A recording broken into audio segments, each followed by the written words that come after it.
এক মাসের বেশি সময় ধরে বাংলাদেশ ভারতের সম্পর্কে একটা ভাটা পড়েছে। ভারতে শেখ হাসিনার অবস্থান নিয়ে বাংলাদেশের অন্তর্বর্তী সরকারের প্রধান ডক্টর মোহাম্মদ ইউনূসের এক মন্তব্য ঘিরে আশ্চর্য হয়েছে ভারত।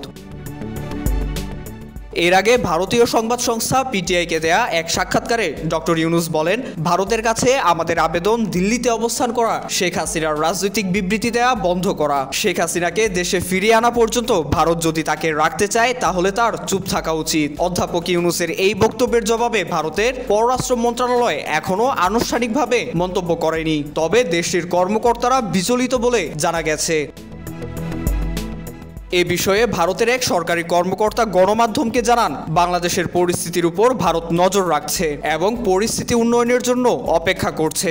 এছাড়া ভারতকে নিয়ে যেসব মন্তব্য করা হচ্ছে তা নয়াদিল্লি নথিভুক্ত করছে। ভারতের সাবেক এক কূটনৈতিক বলেন, ডক্টর ইউনূস মেগাফোন কূটনীতির মাধ্যমে ভারতকে চাপে রাখার চেষ্টা করছেন এবং তিনি অমীমাংসিত বিষয়গুলো মিডিয়ার সামনে আনার চেষ্টা করছেন।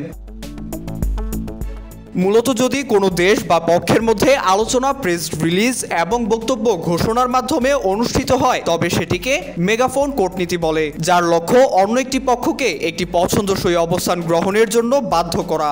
এদিকে ঢাকায় নিযুক্ত সাবেক ভারতীয় হাইকমিশনার বীণা সিকরি বলেন, বাংলাদেশের অন্তর্বর্তী সরকারের সঙ্গে বিভিন্ন বিষয়ে আলোচনা করতে ভারতের নির্দেশ রয়েছে। তিনি বলেন, কিসের ভিত্তিতে ডক্টর ইউনূস ভারতের সঙ্গে বাংলাদেশের দ্বিপাক্ষিক সম্পর্ক তলানিতে রয়েছে তা স্পষ্ট নয়।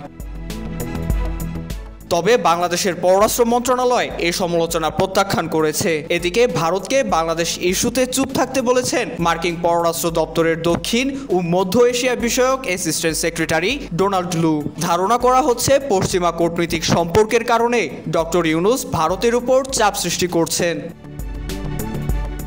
IVTV USA, new York.